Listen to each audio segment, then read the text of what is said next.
Hello, welcome back guys with the CC Gurukul and today we will take case study number 2। इससे पहले हमने case study 1 हमने अभी discuss किया जो आपका हीट वेव को लेकर के था। अभी जो केस स्टडी नंबर 2 है ये आपके पेपर लीक को लेकर के है। भाई अभी बहुत हल्ला हो रहा है। हल्ला क्या, पिछले कई महीनों से लगातार न्यूज़ में ये चीज़ें रही है कि पेपर लीक हो गया। पहले नीट का हुआ, उसके बाद किसी और एग्जाम का हुआ। देखो नीट का इसलिए क्योंकि न्यूज़ में सबसे ज़्यादा था, ठीक है, मैं नाम ले रहा हूँ, ठीक है, उसमें बहुत सारी एजेंसियाँ, बहुत सारे कोचिंग माफियाज की जो बात करते हैं, ठीक है, वो इन्वॉल्व थे, ठीक है। तो भाई हम यहाँ पे किसी को इम्पोजिबल या इम्पोज नहीं कर रहे हैं चीज़ों को, ठीक है, केवल हम बता रहे हैं, ठीक है। तो आज हम इसके स्टडी को लेकर के डिस्कस करते हैं, ठीक है। तो केस स्टडी क्या है कि केस स्टडी ये है कि एक पेपर लीक होता है। उस पेपर लीक में जो बच्चों की एग्जाम कंडक्ट कराने वाली एजेंसी है उसके प्रति जो विश्वास है, जो ट्रस्ट है, वो ब्रेक हो जाता है, ठीक है। जो फेयरनेस एग्जाम कंडक्शन में जो फेयरनेस है वो कहीं ना कहीं जो बिलीव है वो टूट जाता है, ठीक है। और बच्चे क्या करते हैं, एक फॉल आउट कर लेते हैं। Fall out in the sense वो एक क्या बोलते हैं, आंदोलन कर देते हैं। अब आंदोलन के समय आपकी जो डिस्ट्रिक्ट है, आप एक डिस्ट्रिक्ट मजिस्ट्रेट हैं, उस डिस्ट्रिक्ट में जैसे ये आंदोलन होता है तो आपको पॉलिटिकल प्रेशर आता है कि आप ये आंदोलन को दबाइए या आंदोलन को सुलझाइए या बच्चों को आश्वासन दीजिए कि चीज़ें सही हो जाएंगे, ठीक है। तो ये केस स्टडी है, ठीक है। तो यहाँ पे लिखा भी है crucible leadership the NEET paper leak crisis. आज मैं ये केस स्टडी लेके क्यों आया हूँ, क्योंकि मुझे लगता है, ये मुझे लगता है, मैंने कह रहा सभी को लगता है, ये मुझे लगता है कि पेपर लीक जैसी समस्या पे केस स्टडी आ सकती है आपके यूपीएससी मेंस में, आ सकती है। मैं नहीं कह रहा आएगी ही, आ सकती है, ठीक है। तो इस पर आज हम डिस्कशन करेंगे। देखो पहला क्या है कि क्राइम क्या है। क्राइम ये है कि एक नेटवर्क है कोचिंग्स का जो ऑपरेट करता है complicate officials have successfully leak the highly sensitive examination NEET examination paper, ठीक है। उसने ऑफिशियल्स के साथ में मिलकर के जो पेपर है नीट का वो लीक कर दिया। अब जब लीक कर दिया तो सीधी सी बात है बच्चों में आक्रोश की भावना पैदा होगी, ठीक है। यहाँ पे लिखा है the fall out thousands of honest student have taken to the streets in protest demanding the immediate cancellation of compromise examination. सीधी सी बात है, ठीक है, क्योंकि बच्चों की ट्रांसपेरेंसी, बच्चों की जो फेयरनेस है, मेरिटोक्रेसी की जो बात है वो कहीं ना कहीं आहत हुई है। बच्चों की जो मेहनत है, सालों से जो लोग मेहनत कर रहे हैं वो कहीं ना कहीं आहत हुई, खराब हुई है। तो उसको लेकर के बच्चों ने फॉल आउट यानी एक क्या बोलते हैं इसको, प्रोटेस्ट कर दिया, ठीक है। अब यहाँ पे प्रेशर क्या है, ठीक है। देखो मैं इसको एक पैराग्राफ में भी लिख देता, मैंने इसको नहीं लिखा क्योंकि सजमेंट में देना है, ठीक है। पॉलिटिकल लीडर्स जिन्होंने एक्टिवली प्रेशर कर रहे हैं डीएम को, क्योंकि भाई आप ये जो इंसिडेंट है आर्टिफिशियली इसको पब्लिक ऑर्डर को बनाए रखें, उसको दबा दीजिए, इसको भी आप जैसा भी ठीक कर सकते हैं उसको कुल मिलाकर के शांत कर दीजिए, ठीक है। अब आता है हमारा खेल, यहाँ से शुरू होता है। अब हमें क्या करना है, सबसे पहले किस स्टडी सोल्व करने के लिए हमारा फॉर्मूला है स्टेप 1 स्टेप 2 स्टेप 3, 1 2 3, ठीक है। उसके बाद ऑप्शंस क्या क्या होंगे, कंक्लूजन क्या होगा, ऐसे ही हम करते हैं ना, ठीक है। तो सबसे पहले देख लेते हैं स्टेक होल्डर क्या क्या होंगे। सबसे पहले हम स्टेक होल्डर्स को देखते हैं और उनकी वनरेबिलिटी को चेक कर लेते हैं। पहले कोर में आ जाते हैं। कोर में आते हैं आपके डीएम यानी आप, ठीक है, जो कि आप हैं। Duty bound actors mandate to uphold institutional integrity, conduct impartial investigations and enforce the rule of law, ये आपका काम है, ठीक है। उसके बाद आता है आपका पेरेंट्स स्टूडेंट्स, कहीं लिखा है ये रहा। हाईली वनरेबिलिटी है, absolute stake in fairness, meritocracy and their future livelihood. उसके बाद इसको यहाँ पे भी हमने मैप किया है, कंसेंट्रिक स्टेक होल्डर मैप, हमने इसको किया हुआ है, ठीक है। उसके बाद जुडिशरी और society, competing micro interest ranging from illicit profit motive यानी जो माफियाज हैं टू पॉलिटिकल सर्वाइवल, इनको down playing the crisis to broad social order, ठीक है। उसके बाद government policy, police and government, competing macro interest ranging from illicit profile, वही से अभी हमने माफिया और डाउन प्लेइंग यानी सबका मिली भगत है। अब देखो यहाँ पे कोर विक्टिम्स, एडमिनिस्ट्रेटर, उसके बाद आता है सिस्टम एग्रीगेटर्स। तो सिस्टम एग्रीगेटर्स आपके ऑब्वियसली जो होते हैं कोचिंग इंस्टीट्यूशन की अगर बात करें, एनटीए की बात करें, पुलिस की, गवर्नमेंट की बात करें, ठीक है। तो इस तरह से हम स्टेक होल्डर्स को मैप करते हैं, ठीक है। स्टेक होल्डर्स को मैप करते समय अगर हम स्टेक होल्डर्स के बारे में थोड़ा सा बता दें कि इसका यहाँ पे क्या आहत हो रहा है, ठीक है, इसका क्या काम है यहाँ पे, तो थोड़ा सा आसानी होती है आपके जो एग्जामिनर्स हैं उनको पढ़ने में, समझने में, ठीक है, कि बच्चे को थोड़ा समझ आती है, जैसे कि हमने यहाँ पे लिखा भी है, ठीक है। नेक्स्ट, अब नेक्स्ट में देखो कोर एथिकल वनरेबिलिटीज क्या क्या रहेंगी। सबसे पहले तो पब्लिक ट्रस्ट जो कि टिका हुआ है आपका integrity, accountability and fairness, rule of law, इनके आधार पे, ठीक है। अब यहाँ पे, ठीक है, अब यहाँ पे वैल्यूज क्या कह रही होंगी, ठीक है। अब यहाँ पे जो एथिकल वैल्यूज हैं वो क्या कह रही होंगी आपकी, ठीक है। ठीक है, इश्यूज की भी बात करेंगे। एथिकल वैल्यूज आपकी integrity, accountability, fairness, rule of law and public trust, ठीक है, ये सब है। अब यहाँ पे इसके साथ में एथिकल इश्यूज क्या रहे हैं, अभी इश्यूज भी हैं, क्या क्या, मेरिट वर्सेस फेवरेटिज्म, ठीक है,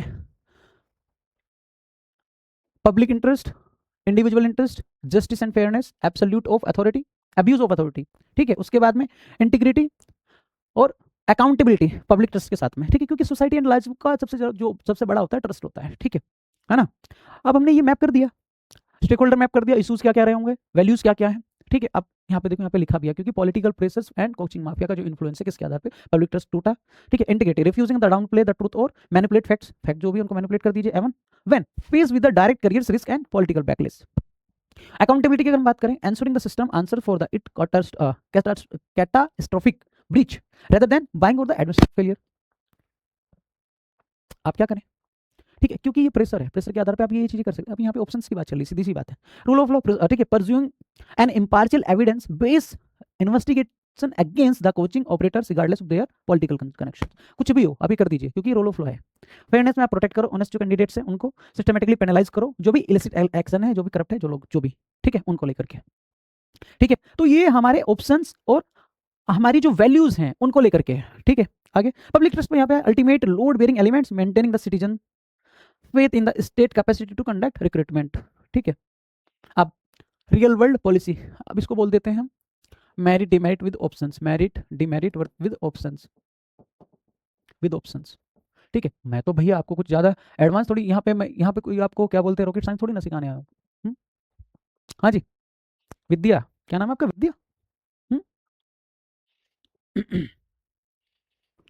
एक्सटर्नल प्रेस, पहला स्टेज 1 में ऑर्गेनाइज करेंगे cheating permits, yielding to political pressure, demerits, erosion of institutional fairness, honest candidate, disenfranchised, public interest bettered, unfair practice actively, ठीक है। उसके बाद सिस्टमेटिक कोलैप्स, ऑब्वियसली ऐसा होगा, ठीक है। अब ऑप्शंस पे अगर हम यहाँ सीधा ऑप्शंस रख लेते हैं, ऑप्शंस नंबर 1, ठीक है, ऑप्शंस नंबर 1 क्या कर दें, बोलिए जी, क्या कर सकते हैं। जो एक्सटर्नल प्रेशर है उसको यील्ड कर दो, उसको बढ़ा दो, यील्ड एक्सटर्नल, अबे भाई चल जा, प्रेशर, ठीक है। अब इससे क्या होगा, इसके मेरिट बताओ, कॉन्फ्लिक्ट होगा किस किस के बीच, जो इन्फ्लुएंस पर्सन है उनके बीच, अवॉइड कर दो।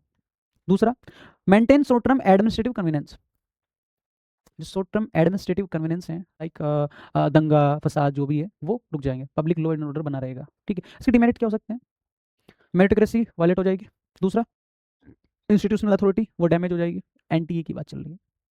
उसके बाद एनकरेज करप्शन, करप्शन को बढ़ावा और पब्लिक ट्रस्ट कम हो जाएगा, ये इसके डिमेरिट्स हैं। ऑप्शन नंबर 2 में आते हैं, ऑप्शन नंबर 2 में क्या होगा, सोचो, थोड़ा सा सोच लो भाई। इसमें हमने क्या करा, प्रेशर को बढ़ा दिया, इसमें क्या करेंगे, मेरिटोक्रेसी को बढ़ावा दे दो। हाँ जी, ये कर सकते हैं ना, merit based selection, merit based selection, हाँ जी सर, कर सकते हैं ना। इसके मेरिट बताइए, मेरिट बताओ।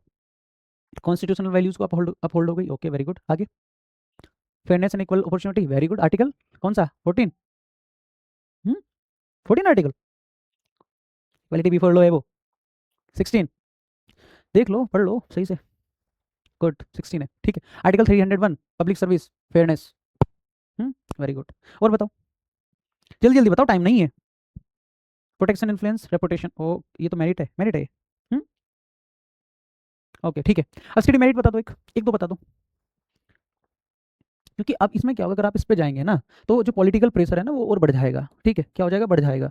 तभी तो बैलेंस अप्रोच कहता हूँ, पॉलिटिकल प्रेशर बढ़ जाएगा, आपकी नौकरी पे बता सकती है, पर्सनल रिस्क, वेरी गुड। आगे बस 2-3 लिखना होता है, हो गया। एक ऑप्शन और लिख दो छोटा सा,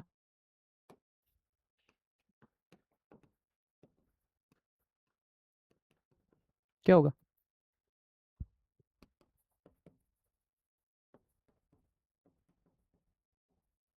ट्रांसपेरेंसी को बढ़ा दो।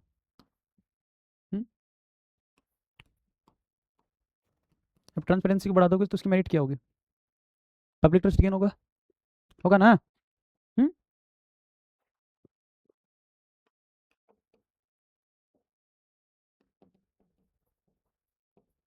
दूसरा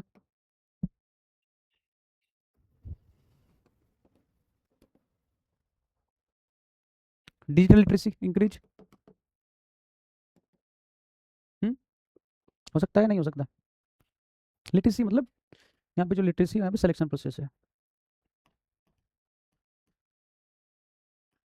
ओके, सिलेक्शन प्रोसेस। उसके बाद अपील मैकेनिज्म क्रिएट कर सकते हैं लॉन्ग टर्म के लिए। हाँ, कर सकते हैं ना। Very good. चलो ठीक है, इसके डिमेरिट्स डिमेरिट्स कैसे भाई, एलिगेशंस को आप क्रिएट कर रहे हो, ठीक है, पॉलिटिकल प्रेशर ज़्यादा बढ़ गया, ऐसे ऐसे लिख दो ना, फाइनल। वही यूटिलिटेरियनिज्म को हम यहाँ पे डिस्कस कर सकते हैं, क्योंकि क्या है कि हमें एट द एंड प्रोसेस पे डिपेंड करना चाहिए, उसके कॉन्सिक्वेंसेस पे ना।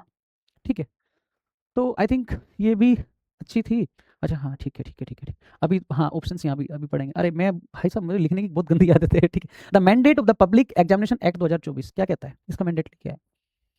Proceeding with a compromised exam rather than facing the friction of cancellation risk directly rewarding unfair capacity practice. The legislative intent demand courage and integrity over temporary political convenience. ठीक है, ये कहता है ना कि भाई जो आपका करेज है, आपकी इंटीग्रिटी है, वो टेम्पररी पॉलिटिकल कन्वीनियंस से ज़्यादा ऊपर है, तो जो भी अनफेयर प्रैक्टिस है उनको आप रिस्क डायरेक्टली उनका हो सकता है, तो आप कैंसिलेशन की तरफ जा सकते हैं। ठीक है, आगे। अच्छा, ये मेरा ही लिखा हुआ आ गया। ठीक है, अब देखो इवेल्युएशन ऑप्शंस, ऑप्शंस हम इवेल्युएट कर, इससे पहले मैं दे चुका ऑप्शन आपको, ठीक है, लेकिन फिर भी यहाँ पे पढ़ लो। डाउन प्ले द इंसिडेंट, ठीक है, रिगरस इन्वेस्टिगेशन एंड कैंसिलेशन। अरे भाई क्या हो रहा है ये, चलिए ठीक है। पहला शॉर्ट टर्म इंपैक्ट जिसका होगा, artificial public order maintain political leadership abused, sorry unable to recognize. भाई मत कर, अरे कर क्या रहा भाई, ठीक है। हाईली इमीडिएट फ्रिक्शन, ठीक है, continues student protect severe political criticism, हो सकता है, क्योंकि अगर हम ये रेगुलर इन्वेस्टिगेशन करके रखें या उसको कैंसिलेशन कर देंगे तो ऐसा हो सकता है। ठीक है, अगर ये डाउन प्ले इंसिडेंट को अगर नीचे कर ले तो क्या हो सकता है। लॉन्ग टर्म अगर हम इंस्टीट्यूशनल हेल्थ की बात करें तो सिविल इंस्टीट्यूशन जिनके रूट्स हैं वो क्या हो जाएंगे, एम्बेंड हो जाएंगे, और कोचिंग माफिया और एक्सपोज इलिसिटली ऑपरेशंस, इनको बाहर ले आओ। लेकिन ऑप्शन बी में क्या है, purge systematically corruption, restabilize the supremacy of rule of law. Good है ना, equity before law, article 14, article 16 protection of public order, यही है ना। हाँ भाई क्या है, हाँ जी सर जी, public employment equality before law, ethical soundness, feels the test of integrity and accountability, sacrifice honest student for administrative expediency। ठीक है, इसमें आप क्या करो, अभी उनके ट्रस्ट को खत्म करके अपने आप को बना लो। लेकिन uphold fairness and justice, demonstrate the required administrative courage to protest public interest. ठीक है, यहाँ पे बात होती है आपके सेल्फ इंटरेस्ट की, यहाँ पे हो रही है आपके पब्लिक इंटरेस्ट की बात। ठीक है, तो आपने किसको ऊपर रखा, पब्लिक इंटरेस्ट को रखा। अब पब्लिक इंटरेस्ट को अगर आपने रखा तो सीधी सी बात है, आपका क्या होगा, खुद का नुकसान होगा। सेल्फ इंटरेस्ट को रखा तो पब्लिक इंटरेस्ट का नुकसान होगा, तो बैलेंस अप्रोच सोचेंगे यहाँ पे। ठीक है, आया आगे। Secure prosecutes, transparent communication, recommended cancellation, invoke the law, rule of law, confiscate evidence immediately, register comprehensive FIR against the network of coaching, operate and complicit official paralyze mafia। ठीक है, अब ये क्या है, ये बैलेंस वाले हमें स्टेप्स दिख रहे हैं। दूसरे स्टेप में कहता है अकाउंटेबिलिटी को आप एनफोर्स कर दो, address the protesting student and media directly, quail public unrest not through suppression but by the sharing truth of the investigation process. आप क्या करो, जो इन्वेस्टिगेशन का एक्चुअल ट्रूथ है वो उनको बता दो, दबाने के बजाय उनसे नेगोशिएट कर लो। ठीक है, उसके बाद uphold fairness, formally recommended to the NTA that the examination be cancelled if systematically compromise is proven।